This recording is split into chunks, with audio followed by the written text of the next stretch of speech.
wow. What a great group. What a great group. My golfers. Sit down, everybody. What a nice group. Who's the best golfer in the room? Anybody know? Who is club champion here? Club champ. Who's the club champ? I want to fight them. I want to beat them. So. Well, I just want to thank you. Great place. I have Donld, in Ireland, and it's a sister to Kiawah, built by the same people. They did a beautiful, beautiful job, and I bought it a number of years ago.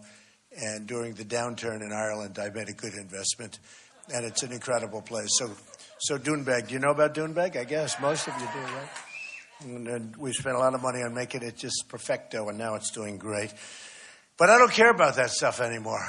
That's like small potatoes, right? I'll let my kids run it, have fun with it, and let my executives have a good time, but I don't care about it. I care about making America great again. That's what I care about. That's what I care about. And we can do it. I go all over the world, and I see different things in different countries, and I meet different people. And honestly, there's nothing like what we have. You come back, and there's nothing like what we have. And we go to Dallas, and we had 21,000 people. In Oklahoma, we had 20,000 people twice. And we have the biggest crowds no matter where we go. We were in Tampa a couple of weeks ago, and just a couple of days' notice, we filled up a stadium. It was packed. And no matter where it is, it's been amazing. And I have to tell you, South Carolina is some great place. I love it. I've been here so many. I love it. I love it.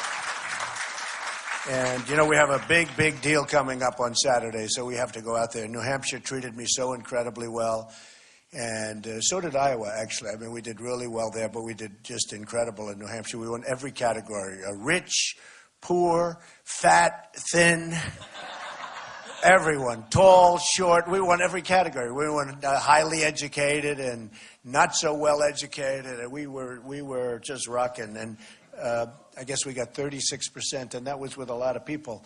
So it was we win by 20 points.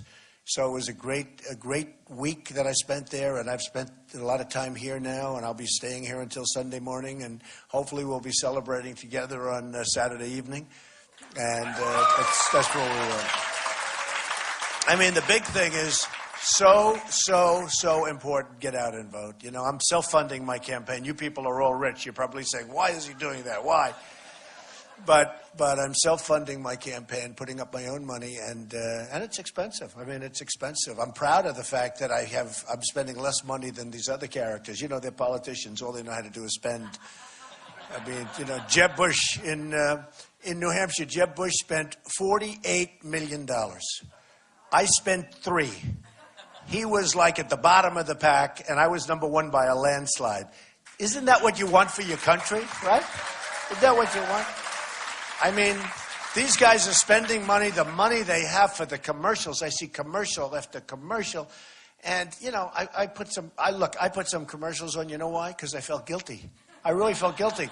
Because the press, look at all these guys back there. The press is saying, well, maybe he's not spending for commercials. Why isn't he spending? And, you're leading. A great poll just came out about an hour ago. CBS, New York Times came out. National poll was great. We had a total ridiculous poll come out yesterday. Did you see that? Wall Street Journal. Let me tell you. I'll tell you something. That poll was so different than every other poll. And some of the people, the broadcasters, looked at it and said, this doesn't make sense. This is no good. About a month ago, I had a pretty good poll. I never get treated well in the Wall Street Journal in any capacity, okay? But I had a pretty good poll. Thank you. Yeah, that's right. They're weak on immigration. I agree with you. They're weak on a lot of things. They're weak on financial. But the Wall Street Journal did a poll last month, by quite a bit. Not as good as other polls because it's never good, but I was leading. I couldn't find it in the paper, right? I couldn't find it. And I looked all over. I couldn't find it. They had all sorts of other things. Do you love the country? Do you this, do that? The only thing they didn't do is the main result. But it was in there someplace. I just couldn't find it. It was buried someplace in the back of the paper. Today they have like an outlier poll. Everybody said, a certain broadcaster from NBC who did the poll with them said, I can't go with this poll. This is ridiculous.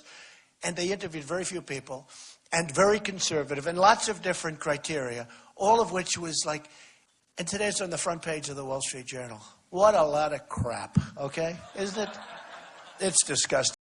Yeah, in all fairness to CBS and the New York Times, they knew it was a phone. In my opinion, I have to say that. In my opinion, it's a phony poll.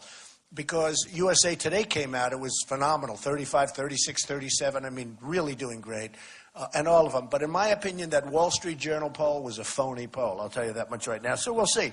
The New York Times came out just about an hour ago, and it was a phenomenal poll, along with CBS, and so we're really happy. That's nationwide. In South Carolina, we're doing great. I mean, every poll shows that we're doing great. So it's been... But I don't want you to think too much about that because, you know, assume we're tied, okay? Why do we even assume we're losing by just a little bit? Because you have to get out.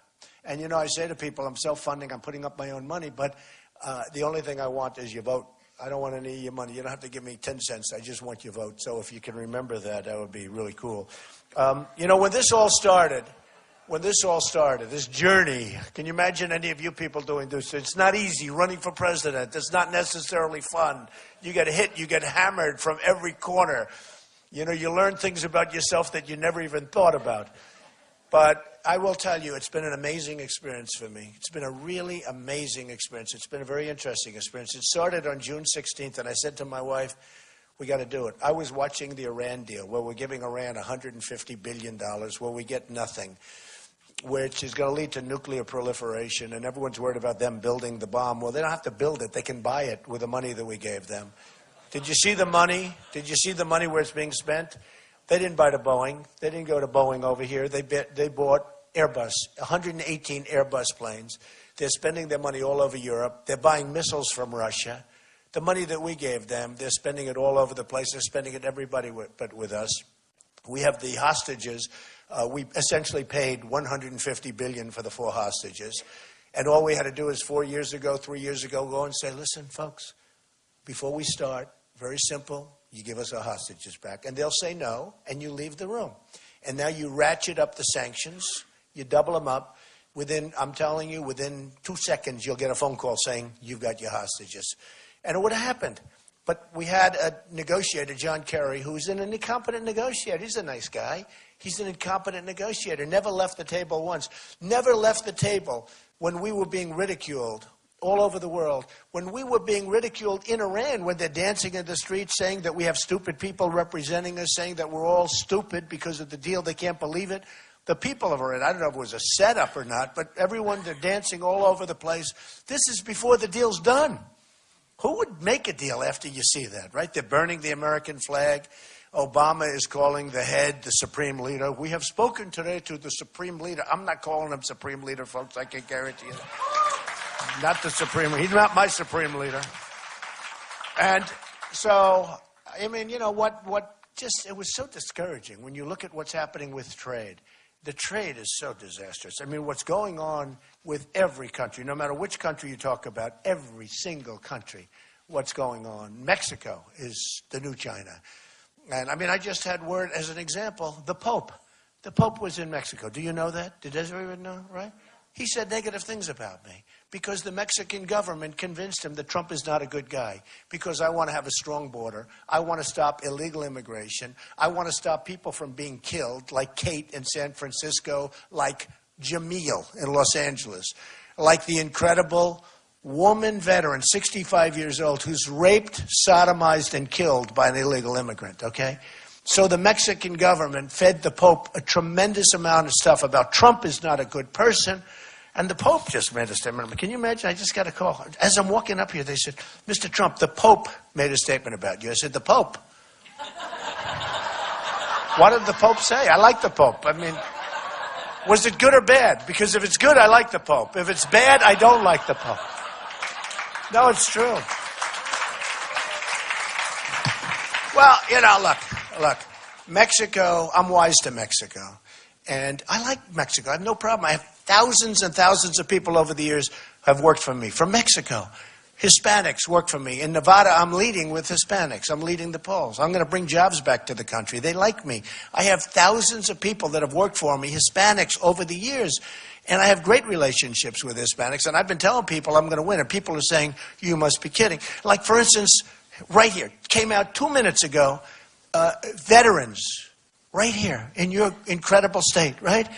The veterans have I've gone up 8 points because of what I said. You know what they said 2 days ago, what I said about Iraq, about the World Trade Center. I mean, I only tell the truth. Somebody said, did you poll it? One of the politicians, did you poll? I said, I don't poll what I say. I say what's right. I say what's on my mind. And if it doesn't work, it's fine. I mean, that's okay. But it's not a question of working. I have to be honest. But in South Carolina, they just did a poll. I went up 8% with the vets. Now it's supposed to be, boom. The vets get it. In fact, we have one of the great vets here, ever, right here, Al. Al, they're liking me. What happened? What happened? I went up. I was supposed to go down.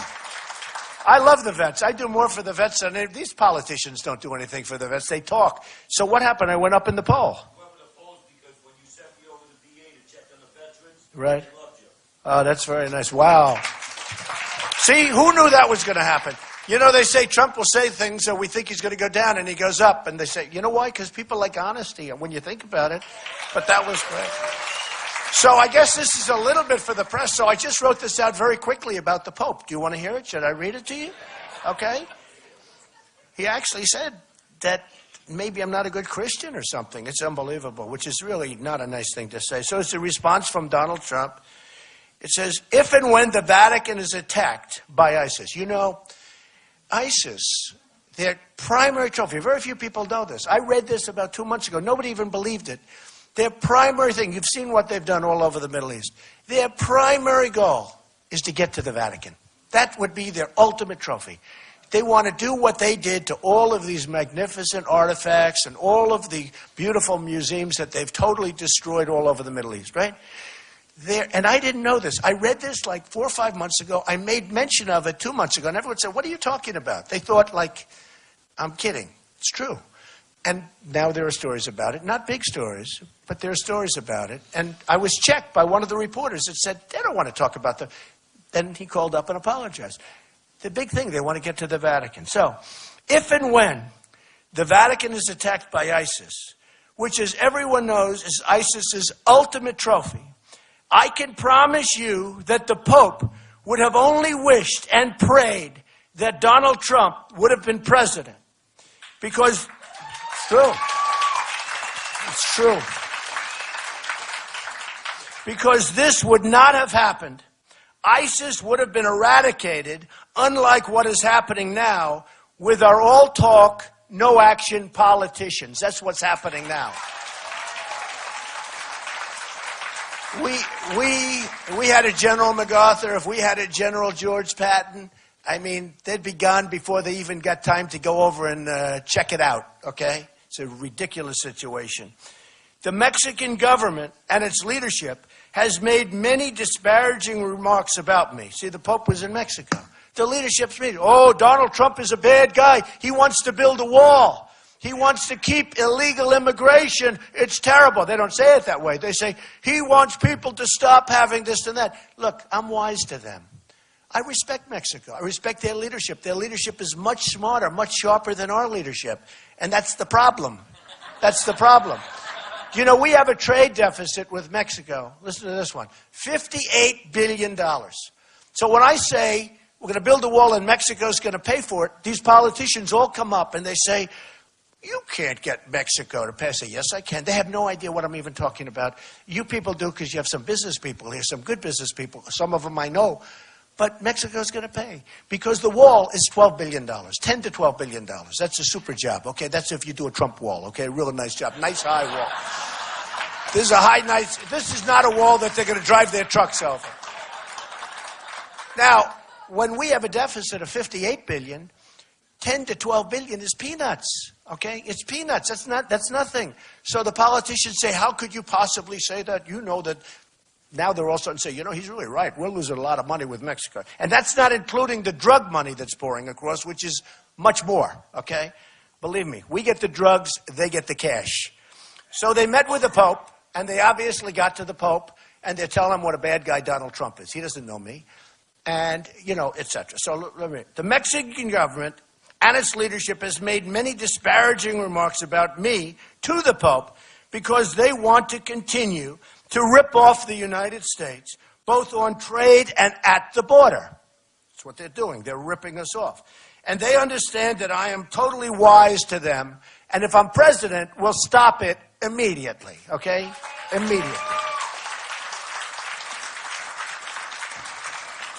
The Pope only heard one side of the story, and he didn't see the crime, the drug trafficking, and the negative economic impact the current policy, I mean, you see what's going on, right?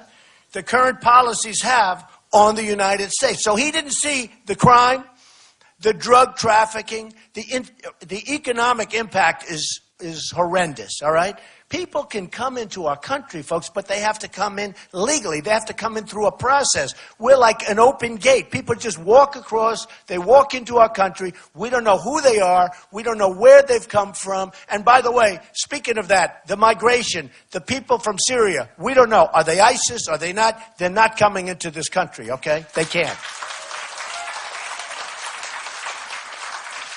He doesn't see how Mexican leadership, and he doesn't understand it, he doesn't see how Mexican leadership is outsmarting our president, and Obama and our leadership has no clue as to the negotiation or anything else. In other words, we are being so badly out-negotiated by Mexico.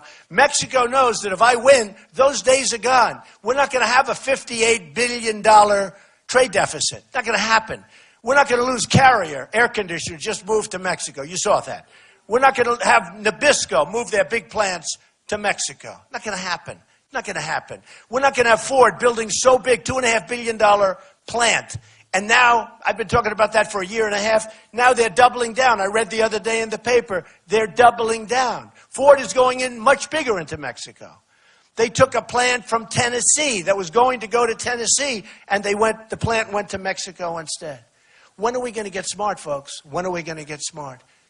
Got to happen. We can't let this stuff go on because we're losing our jobs, we're losing everything. The Pope isn't being told that. The Pope is being told that Donald Trump is not a nice person, okay? Donald Trump is a very nice person, and I am a very nice person. And I'm a very good Christian because the Pope said something to the effect that maybe Donald Trump isn't Christian, okay? And he's questioning my faith. I was very surprised to see it, but I am a Christian. I'm proud of it. Okay. For a religious leader to question a person's faith is disgraceful. I'm proud to be a Christian, and as president, I will not allow Christianity to be consistently attacked and weakened, unlike what is happening now with our current president. Okay? Believe me. No leader, very important, and this has just been given out to the press 2 seconds ago. No leader, especially a religious leader, should have the right to question another man's religion or faith, especially when they feed all sorts of false information into them.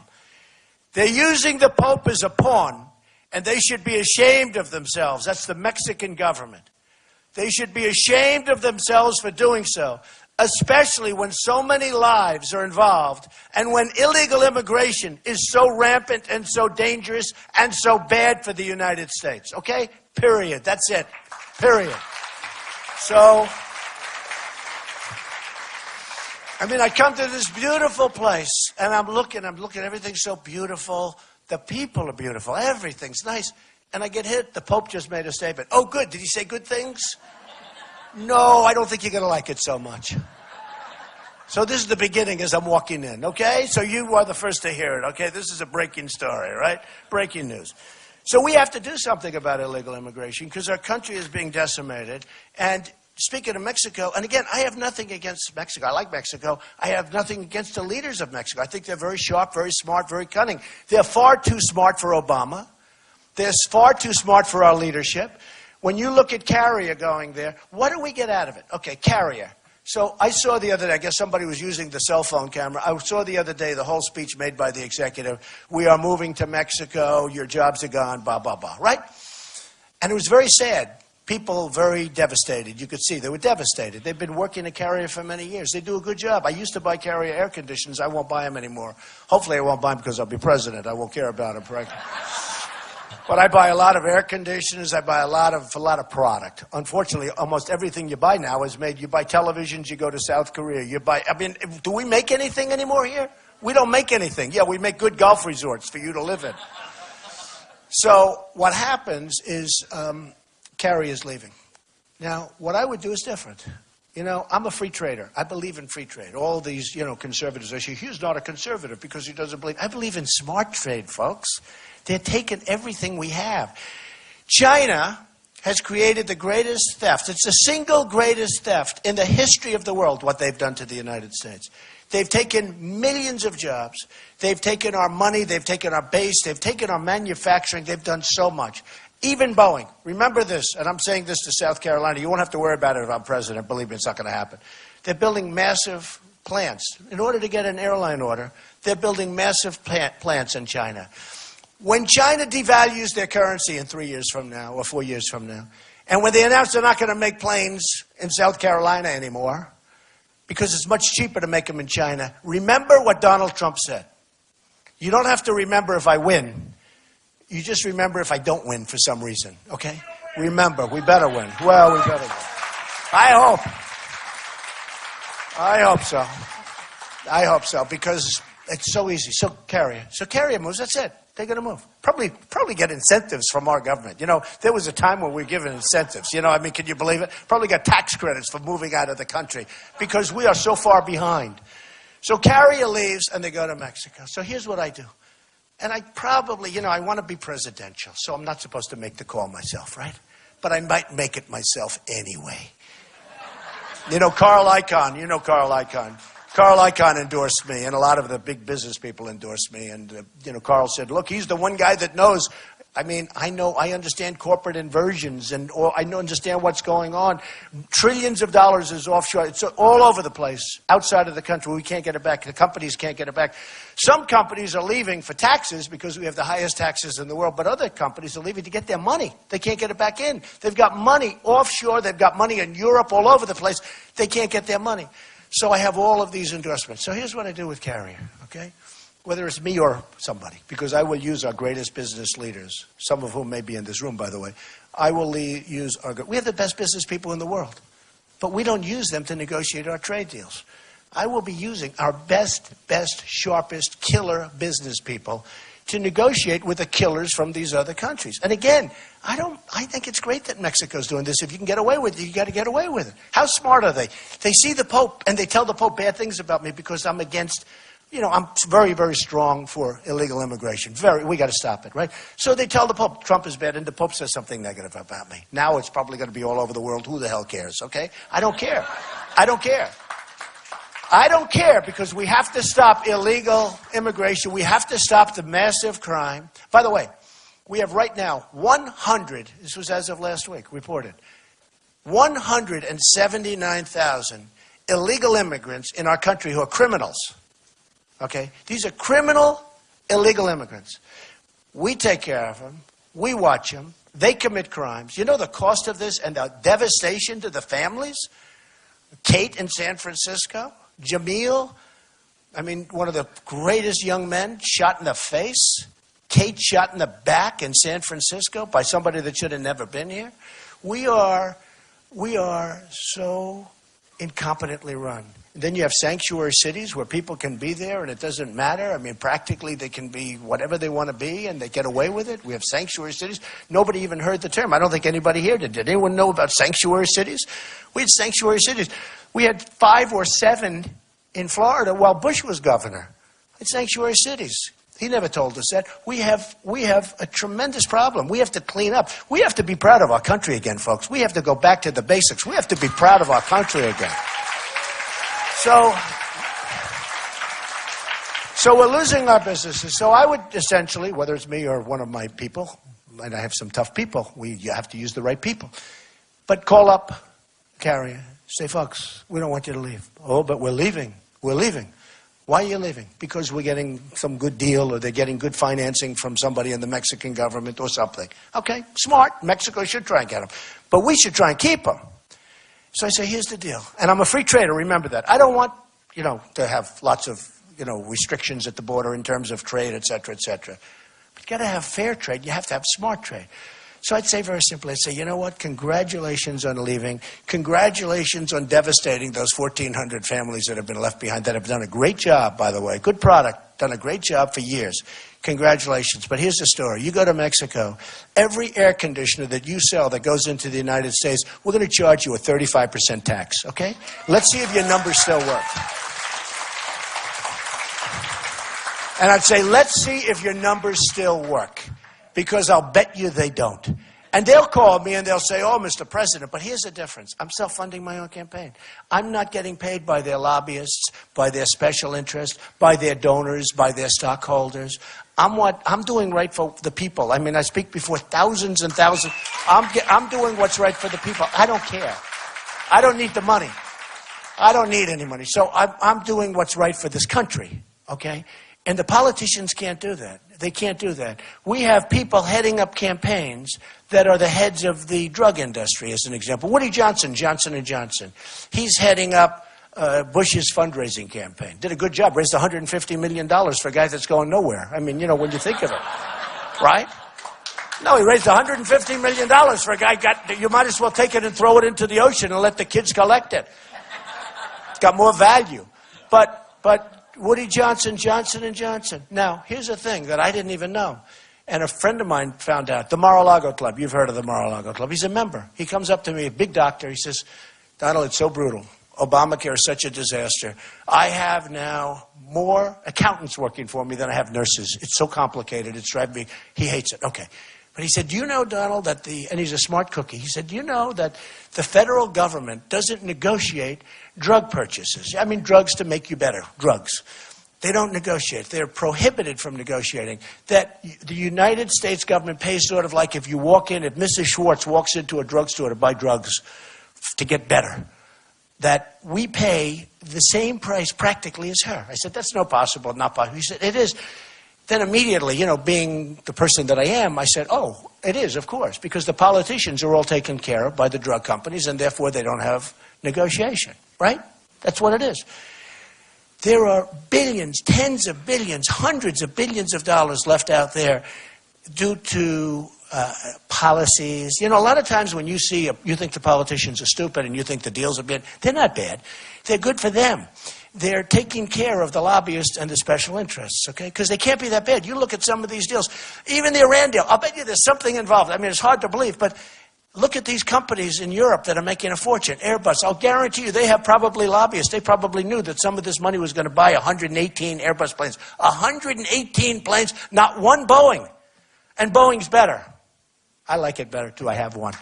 But Boeing's better. But think of it. 118, they probably knew. They probably had lobbyists for Airbus, and they probably had lobbyists for Russia. You know, Russia's selling a missile, so they probably had lobbyists. Everybody has lobbyists. So when you see some of these deals that are so absolutely bad, they are bad. But the reason they're bad isn't stupidity. It's, in a way, dishonesty, okay? It's sort of called legal dishonesty. But in a way, it's dishonesty. And when they go up and they say to one of the people running, like Ted Cruz, he's got people, you got to see some of the people that are giving him money. Forget it, folks. Forget it. You got problems. He's taking money from people you won't believe. Check out his list of people. But when they go up to Cruz and they go up to these different people that are running, every single one of them, on both sides, by the way, but on my side, I'm the only one, on both sides, I'm the only one self-funding, period. And I feel sort of foolish. You know, my whole life has been about money. Money. I want money. I want money. It's greed. I want money. And now these guys are coming up. They want to give me millions. I have a guy come up to me the other day, Donald, I'll give you whatever you want, millions. Where? How do I say? I said, I can't take it. You know, it's hard for me to say that because my whole life it's hard. I feel a little bit like, am I okay? Am I going crazy here? And I say, I don't want it. No. And every time the guy sees me, he's a very rich guy. He said, Don, he doesn't even understand. I said, no, that's okay. Don't worry about it. You know, you don't have to do anything. Don't worry. It's okay. And every time he sees me, like once a month, I see him at a club, at the Mar-a-Lago Club. He's a very, very rich guy. And he says, Donald, I don't understand. You never got back to me. I said, yeah, I don't really want your money. Don't worry about it. Don't worry about it. And he can't understand it. He can't understand it. But I would have the greatest fund in history if I ever said, I'm going to do it. But I will tell you this. I will tell you this. I think it resonates with the voters. For a while I was saying, I don't think I get any credit. I mean, I'm going to spend a tremendous amount of money. I've already spent a lot. Even though I've spent less than these people, I've spent a lot, because I'm somebody like you. We watch it. We spend it wisely. We're careful, et cetera, but we spent it wisely. And I'd spend as much as I need, but we don't want to spend it if we don't need it. I mean, I'm looking at some of the money spent. It's incredible. But when they put up their money to the head of the drug companies and to all of these different, and the drug companies come in, and and I'll tell you something, I know these people. At the last debate, I walked into the room, I looked, I said, oh man, they're all the lobbyists, I know a lot of them. Those are all the special interests. I did a really good job at that debate. Everybody, Drudge said I was number one, Time Magazine said I was number one.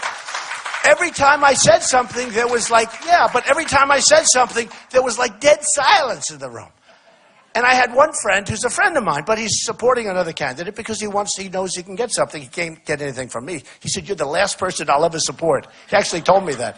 But he's a lobbyist, and he's supporting it. And he starts booing me, and he's laughing and booing and waving to me. Okay? And I'm sort of like waving to him because I understand. I mean, I get it. I had another guy come in, Don, I want to give you a lot of money for your campaign. It's funny, I've been number one from just about the beginning, from June 16th. Since they really thought I was doing it. And other than the Wall Street Journal today, which we'll have to call them up and find out what was going on there, that phony deal. But I've been number one, like right from the beginning. I don't like dishonesty. I'll tell you, I don't like dishonesty, and I think it's dishonest, but who knows? But been number one just about from the beginning. And when you're number one in this business, in this crazy business of politics, the money is it's unbelievable. It just pours in. It's just like crazy. I never saw anything like it. It's better than being on The Apprentice. It's the most, when you are number one in the polls, people come that you never even heard of. Donald, I'd like you to speak to the head of these massive companies that, they'd like to come in, they'd like to have lunch. Okay, so I don't even have lunch because I don't want to turn them down. I don't even want to be tempted. You understand that, right? But when you have this kind of stuff come in, and I said to this one man, he comes into my office, I want to give you $10 million for your campaign. I said, that's a lot of money, but I can't take it because I'm self-funding my campaign. He goes like, what? He didn't even, he thought I maybe didn't hear him right. So then he goes again, and I said, no, I don't want it. He said, why? I said, because I'm self-funding my campaign. It's a really big part of my campaign. I think it means something, although I must tell you, I'm not sure it means as much as it is actually costing. I don't know. I don't think people are going into the voters will say, I'm voting for Trump. Let's see, it's Trump and this guy. I'm going to go with Trump because he's self-funding. I don't know that it has that big of impact, but I hope it does. Because believe me, this isn't about me. This is an important thing. This is an important thing. So anyway, the guy goes, and I say, I don't want it. And he's sort of a friend of mine. And he's leaving the office. I say, just out of curiosity, so what are you going to do? He said, I'm going to support somebody else. I said, why?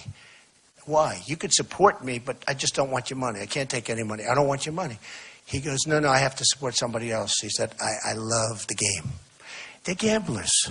They're gamblers. They want to put up money. He'd rather give somebody $10 million or $5 million or $2 million than give somebody nothing. Okay? It's crazy. They're like horse players. These are the people. I know them. I know them.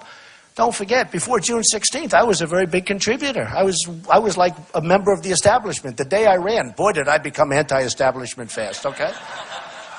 And the politicians are going crazy, and the head of the RNC and all these people are going crazy because, they're not going to have... I'm going to do what's right for the country. I'm not going to do what's right for the politicians. I'm not going to do what's right for these special interests.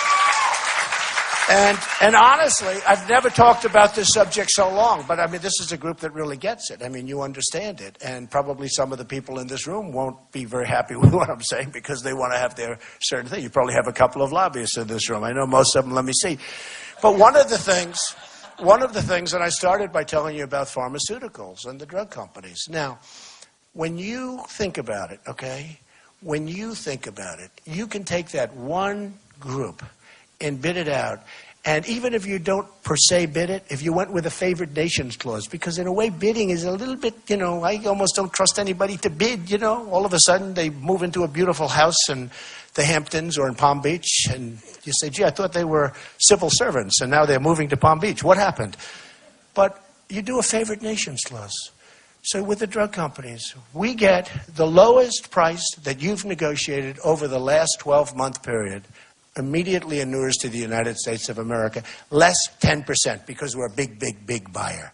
So we would get the lowest price. I like that better than having a negotiation. In other words, now everybody else negotiates. Whatever the lowest price that they've made for a certain product, we get the lowest price, and then I take a discount beyond that. And you know what? We'd save hundreds of billions of dollars. Defense industry, same thing. Much more so, though, I would say. For 25 years, ever since I'm sort of like where I'm really interested in this stuff, I've been watching as they're ordering equipment and they're ordering things that they don't want. You know, you've been seeing the story that the airplane that they didn't like as much as the other one, that they're getting equipment that they don't need, that they don't want. Well, the reason is because those companies that make the equipment are politically astute. They have taken care of these people that I'm with. They have taken care of lots of other people that I'm not with. And they order equipment that they don't want. I'm going to make our military so strong, so powerful, you have no idea what we're going to do because we have the technology. But we're going to do it for a lot less than anybody thought possible. And we're going to get the equipment that the generals want and the soldiers want and all of the people want that are running the equipment. We're not going to get equipment that, you know, and I've seen it. The airplane. Oh, well, we didn't really want this airplane. We wanted the other one, but we got it. You know, the politicians are making the decisions, okay? We're going to get the best stuff. We're going to be so strong. Nobody's going to play games with us, folks. Nobody. We're going to get the best stuff. There'll be nothing like it, what we can do. And we're going to save a fortune. We're going to save a fortune. So with the military, that happens. I tell you about the pharmaceutical stuff. We're going out to bid, okay? Save hundreds of billions of dollars. With the military, you're talking about much bigger numbers than that, but we'll have a much better. Somebody would say, will it be better or not? I remember the United Nations, right? So I testified in front of a great group of senators, actually, who were terrific. In fact, your senator from Oklahoma, who just said horrible things, he said, Ted Cruz is the most dishonorable, dishonest person I've ever met. What he said is unbelievable. He cannot stand him. But they asked me to testify in Congress about the World Trade Center, but also mostly about the United Nations. Because they were doing a renovation of the United Nations, and they said, we would like to understand this. You built a building across the street that's 92 stories tall. We are renovating the United Nations, and we're going to spend $1 billion. I said, no, you're not. You're going to spend $4 billion, because by the time they kill you with the overruns, you will spend $4 billion. No, it's $1 billion. Okay. How much did you spend? So there was a story in the New York Times that said, I built the building for $322 million. 92 stories. Condo, Trump World Tower. Beautiful building right opposite the United Nations. That was about $320 million, right? Now, they're going to renovate the United Nations, which is which is not a big deal, and they're going to spend $1 billion. So an ambassador from, I think it was Sweden, called up. Mr. Trump, could I meet you? Why? I'm on a committee. We don't understand, how can you spend $320 million and build this incredible building, brand new, beautiful, and yet we're spending $1 billion to just fix up the United Nations? I said, because of two reasons, corruption and incompetence. It's very simple. Oh, it's true. So this man, I think he was the ambassador to Sweden. It was a while ago, 5 years, 6 years. This man is a terrific guy. He said, I'd like to go public, and I'd like to this. Could you meet the head of the United Nations? I met the head of the United Nations, Kofi Annan, at that time. I met him, and he had no interest in all he wanted was a press. In fact, I'm sitting there in a chair, and there's a big curtain, sort of like this. And I didn't know what was going on. And all of a sudden, the curtain opens, and there was so much press, and they're taking pictures. That's all he wanted. He didn't care about the cost of this thing. So what happened is they brought in the man that's in charge of it. So I said, are you using a boiler system? Are you using New York steam? What are you using for heat? He said, I have no idea. He had no idea. He didn't know boilers. He didn't know anything. This guy knew nothing. He was in charge of construction. So they were at $1 billion. I said, this is not going to cost $1 billion. This is going to cost $4 or $5 billion, which turned out to be exactly true. It cost a fortune, okay? So I offered to do the job for $500 million. I said, I will do the job sight unseen. They say, well, what's the difference? I said, here's the difference. The difference is you'll have a much better job for $500 million than you have for, I actually predicted it would cost $4 billion if they do it themselves, because boy, you have people out there that you don't even know about, you won't ever read about, that they're really, really rich, just so you understand. They could move to Kiawah very easily, believe me. You got some rich people out there. But I said, here's what's going to happen. You're going to have a tremendous cost overrun. That happened. You have people that don't know what they're doing, but they probably do know what they're doing very well. But they said to me, what's the difference? The difference is I'll have marble floor, they'll have terraza. I'll have better elevators, they won't. With me, you don't have to move out. They're going to have to move out. Under their scenario, everybody had to leave the United Nations, rent office space, big trouble, hard to get in Manhattan, and then come back. I was going to do it, everybody in place, right? Everything was better, and I never heard from them. I never heard from them. And then the next time I heard was a few years later when the thing was totally out of control and it's cost a fortune and all that. Well, the same thing is true with our country. Our country, we will spend less money, but we'll have better roads, better airports. You know, our infrastructure is a disaster. We spent in Iraq, which was a horrible decision to go into Iraq. Okay, you know that. I mean, I hope you know that. And I should get points for vision because I said right at the beginning, don't go into Iraq, you're going to destabilize the Middle East. We spent $2 trillion in Iraq, and now it's much more than that. But $2 trillion, that was as of 2 years ago. Thousands of lives, wounded warriors who I love all over the place, okay? We have nothing. We have nothing. We have to start rebuilding our country. We've got to knock the hell out of ISIS and knock them out like you've never seen anybody get knocked out. But we have to get back to rebuilding our country. Our country is a mess. Our roads, our bridges. You know, 40% of our bridges are in danger. I mean, you know what danger means? Danger means like you go over and you've seen collapses of bridges. We have tremendous infrastructure problems. And by the way, wouldn't it be great to have a great builder in charge of like a country that has to spend billions and billions and trillions on infrastructure? Because I am. I mean, what I do. You know, I'm building the old post office on Pennsylvania Avenue, and we're way ahead of schedule and under budget. We're 2 years ahead of schedule. I actually said to my daughter, let's not say 2 years because it doesn't even sound believable, but we're actually 2 years under schedule, ahead of schedule, and under budget. And it's right on Pennsylvania Avenue. And I like it because this way, if I don't make the White House, I'll still be living on Pennsylvania Avenue 100%. But we're under budget, ahead of schedule. It's going to open up September of this year. It was supposed to open September in 2 years from now. And it's going to be one of the great hotels of the world. Maximum job, unbelievable. It's going to be one of the great hotels of the world. That's what we need. That's the thinking we need in this country. That's the thinking we need in this country. So I tell the people, I say, well, what would be the difference like with the military? I say, here's the story. We'll spend less money. We'll have much better equipment. We'll have much happier people. Everybody's going to love it. We're going to be stronger, better, just like the story with the United Nations. What's the difference? 4 billion versus 500 million. Well, the 500 million, the United Nations will have marble floors instead of, frankly, parquet. But they'll have marble floors. They'll have everything will be the best. Same thing with us. We can do that. I mean, we can do that. We have the wrong systems in place. We have tremendous corruption. We have tremendous corruption. You look at what's going on in the Veterans Administration. It's one of the most corrupt enterprises that I've ever seen, okay? We can straighten it out. We're going to make, that's why Al is one of the most respected vets in the country, and he was up in New Hampshire, and we got tremendous support up in New Hampshire from the vets. I mean, beyond what anybody even came close. But they have confidence in me. We've got to take care of the vets. Our vets are being decimated. Our vets are being treated worse than illegal immigrants in many cases. It's true. It's true. They get things that our vets can't even think about getting. I mean, the whole thing is crazy. I mean, think of yourselves. They go to doctor's offices. They have 4-day and 5-day waits before they can even see a doctor in some cases. Can you imagine you go into a doctor's office and they'll say you have a 5-day wait. That doctor's in trouble. Is that a correct statement? I mean, you know, as an example. So we've got to take care of our vets. We've got to take care of our military. We're going to make trade. We're going to bring back our jobs. We're bringing them back. And we're going to have our greatest people, but we're bringing them back. We have the greatest negotiators. We're bringing our jobs back from China, many of them. I want to see Apple computers made in the United States. What good does it do when they're made in China? What good does it do?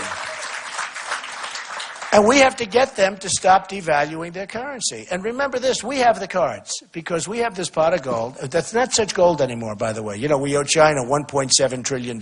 We owe Japan $1.5 trillion. How about Japan? They make cars, biggest boats I've ever seen. They come pouring off these massive boats from Japan, just pouring.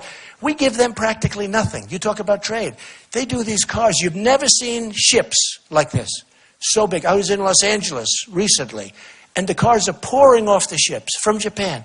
So they sell us millions of cars. We sell them like nothing. We give them nothing by comparison. Where's the fairness there, folks? We need to bring smartness back to our country. We need to bring negotiation back to our country. We need to bring honesty back to our country. We need to get deals that are great. We have to bring our manufacturing back. Recently, a friend of mine ordered Komatsu tractors from Japan. He's always ordered big excavator, big company. He always orders Caterpillar. But he said, I couldn't do it. He felt badly. I could see. I said, what's your problem? He said, I feel guilty because I ordered Komatsu tractors. They're from Japan. He said, Donald, they've so devalued the yen that I owed it to myself and my family, my wife. I owed it to my employees to buy. I bought it for much cheaper. What's the difference in the equipment? He said, Caterpillar's better, but not that much. I mean, I had no choice. He said, so he bought Komatsu equipment. Well, that's what's happening to us. We're being outsmarted by very smart people, and we don't have the people. It's like the New England Patriots playing some high school football team. We don't have the people in place. We don't have the right people that are doing this. This is like a great surgeon. This is like you need somebody that's incredible. This is not easy stuff. These people have it naturally. When I take Carl Icahn, I say, Carl, take a look at the Chinese trade deal. I got the greatest guy. You understand that. I mean, and he doesn't want money. He doesn't want it. He'd love to do it. I mean, he'd love to do it. So we're going to make a lot of changes if we get in. We're going to make our country rich again. A woman came up to me. She said, Mr. Trump, that doesn't really sound nice. I said, look, 19 trillion. We just made that horrible omnibus budget. You saw that deal. It took like 2 hours. I never saw a deal go so fast. Obama got everything he wanted. You know, Obama's a lousy negotiator except when it comes to negotiating with the Republicans. Is that right? He's a terrible negotiator. But with the Republicans, he gets whatever he wants. You look at it. He got, in that deal, he got so much. He got money to bring in the migrants from Syria, who we can't take, because we don't know who they are, where they come from. We'll do a safe zone, and we'll have the Gulf states pay for it. Not us. We don't want to pay. But we'll have the Gulf states. They're not putting up any money. They have so much money. Saudi Arabia makes $1 billion a day when the oil price was high. Now they make half, okay? Not so bad. And think of Saudi Arabia. We protect Saudi Arabia. They were making $1 billion a day. They have more money than anybody. And we lose money. I mean, we rent military areas. We pay them rent. And without us, they would have been gone years ago. I mean, who's thinking about this? Japan, we protect Japan. Okay. But here's the problem. So we protect Japan. Lose a fortune, by the way. We protect Japan. If we're attacked, Japan doesn't have to do anything. If Japan is attacked, we have to be in World War III. Okay? I mean, who's doing this stuff? So we protect Germany. Germany is a behemoth, an economic behemoth. It's being destroyed by what Merkel has done there, what she has done to Germany. I have friends from Germany. They're leaving Germany. They're leaving Germany. These are people who were so proud a year ago of being German people. They were so proud. They used to brag. I said, are you still proud? Not so proud. They're leaving Germany. They're moving to other countries. What she's done, I don't know what happened to her. I thought she was a terrific leader. And I don't know, maybe she got carried away with herself. I don't know. Like tremendous crime. You look at Sweden the other night. Did you see what happened in Sweden the other night? Sweden doesn't have crime. They're going around. It's a disaster.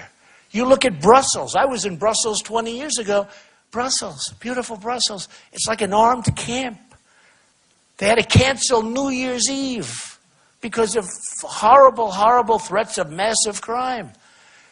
We have to get smart, folks, and we can't be so politically correct. Oh, that's not a nice thing to say. That's not nice. And actually, a lot of people, and maybe it happened to a certain extent in New Hampshire, they thought I'd get 27, 28%. I ended up getting 36, 37%. And I think what happened, a lot of people said, you know, the poller goes up to Trump. Well, would you vote for Trump? No, no, no. But then they get in the booth. I want Trump. I want Trump.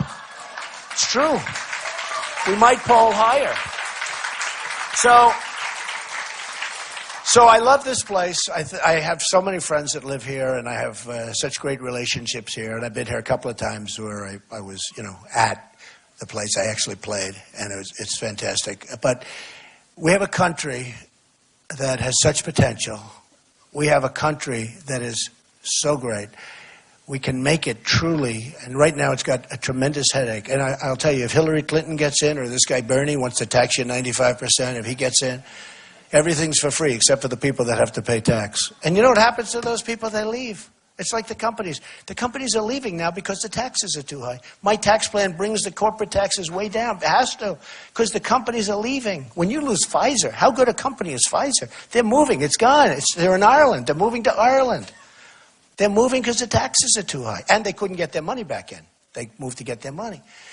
But I'm just saying this. We have tremendous potential as a country. Tremendous. I love this country. I love South Carolina. I love it. I love the people. The people are incredible people. Saturday is so important to get out and vote. We're going to turn it around. And believe me, it's we. It's not me. I'm like a messenger. This is why. Last week, the cover of Time magazine wrote the most incredible story. I don't normally say an incredible story. If there's one word, I hate it, right?